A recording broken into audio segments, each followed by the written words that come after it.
When I was a first-year man in theology, so my 5th year of seminary, I had moved to Rome and had gone to a new seminary, the North American College. And the rector at the time, who was a rather gregarious, loud, large, funny guy, was kind of a hero of mine, actually still is, was the rector and the president. And he would often tell the new men that sometime in the month of October or November, he was going to make a visit to their rooms and sit down with us, and he would ask us how we're doing and see if we were acclimating to the new environment and see if we were okay, get to know us a little bit better as we went through our first year.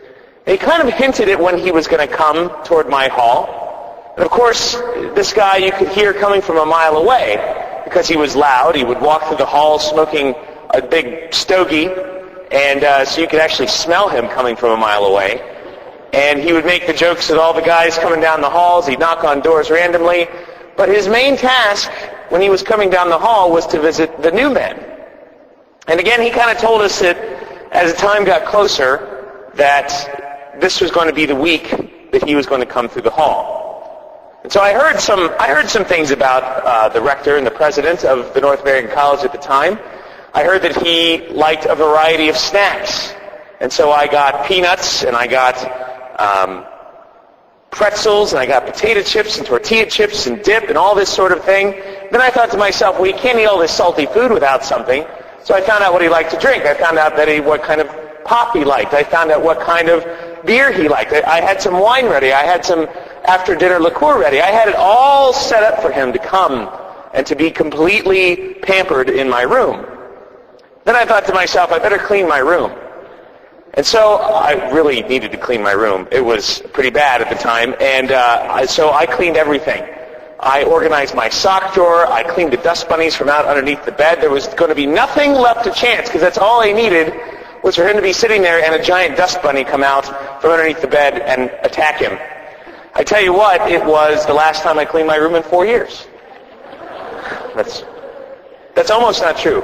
Anyway, so the time came and I heard him coming down the hall, and he visited one of my friends a few doors down. Again, it was hard to miss him, and I knew he was coming. So I got everything ready. I made my bed, and I turned on the music. I had some music playing when he walked in. I believe it was some kind of opera or something like that. It wasn't heavy metal or anything. I didn't want to scare him. And I had the chair ready and set up, and I thought to myself, all right, every other guy in the seminary has done the same thing for him. What can I do that's different?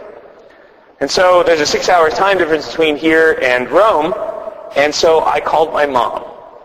And I said, Mom, the president of the university is about to visit my room. Can I call you back in a few minutes and have you talk to him? She said, sure. So he came to my room, smoking his stogie. Hey, how's it going? He's a big gregarious guy. He sat there.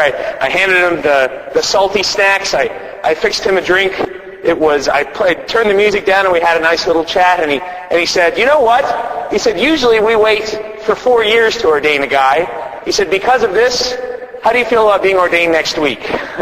And I said, well, Monsignor, that sounds like a good idea.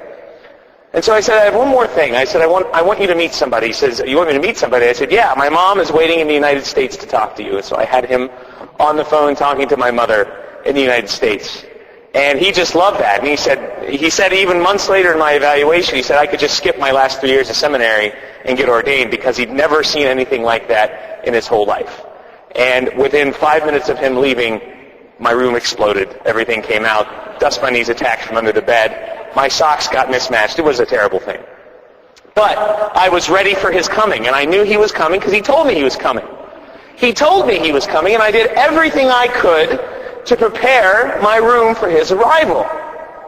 And when his arrival came, he did not find me sleeping. He did not find me just hanging out in the midst of a bunch of dirty clothes. I was just a young guy at the time. I was 20 at the time, or 21. He didn't find me unprepared. And because of that, he was not only honored, but he, in return, honored me. And it was something that I'll never forget. And now the guy, he's the Archbishop of Milwaukee, so I got a couple connections. I think if I even called him, maybe he would remember who I was. Maybe not, I don't know.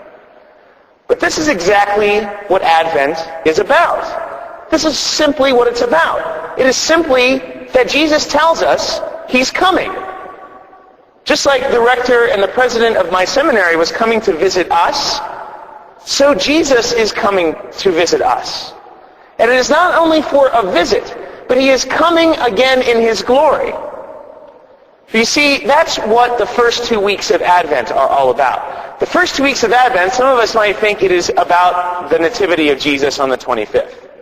But if you listen to the readings, that's not what's going on. In fact, in Mark's Gospel today, as in all of Mark's Gospel, there's a sense of urgency that Jesus is imminently on the way, and that we should watch out and be ready.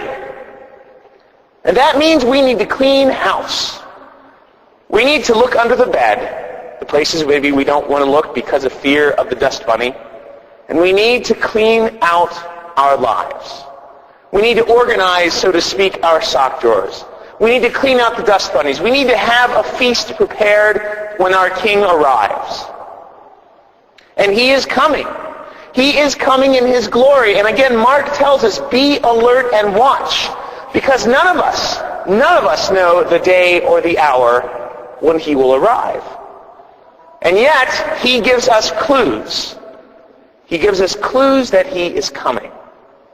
And he tells us to be ready because when he does come, he wants us to be prepared. He wants us not only to welcome him, but to welcome all of the grace and the glory that he has to bring with him.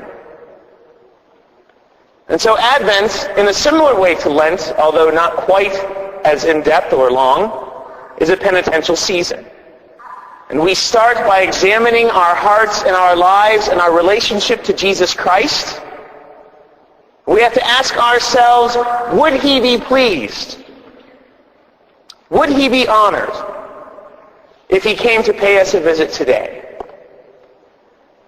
And up until the moment that rector and president entered my room in seminary, I was tweaking and I was preparing and I was putting books right in their right spot and making everything perfect and pristine until the moment he walked in.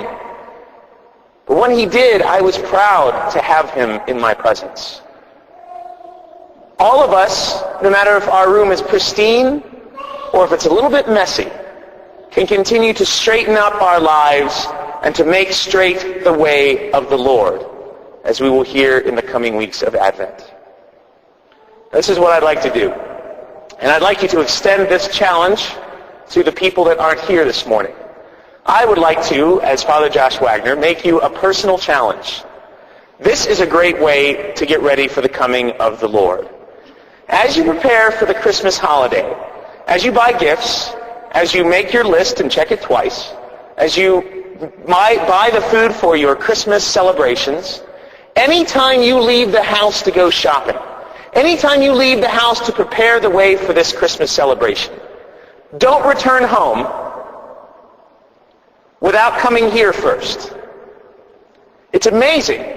I can go to the mall, or I can go to Walmart, or I can go to Columbus, and I will run into any number of parishioners from any of the parishes that I've been in. And then when I go back to those churches, I find them completely empty. And so my challenge to you is if you're going to go out of your way to go shopping, if you're going to go out of your way to prepare for Christmas for your friends and your family, go out of your way to prepare for Christmas for Jesus. Now sometimes you're going to find the church locked. You know what? Jesus can hear through doors. It's amazing. Say a prayer out in the front of the church. If you can come in and spend some time with the Blessed Sacrament, I can't think of any better way to prepare the way for the Lord than to spend time with the Lord. And yes, it's out of your way. I'm glad. Come even though it's out of your way. Come because it's out of your way. Because I know any number of us will go out of our way to make sure we have the perfect Christmas ham, to make sure that we have the perfect wrapping on our gifts, to make sure that we have the perfect gift for the people in our lives. And there is nobody more important who is coming to celebrate Christmas with us than Christ Jesus himself.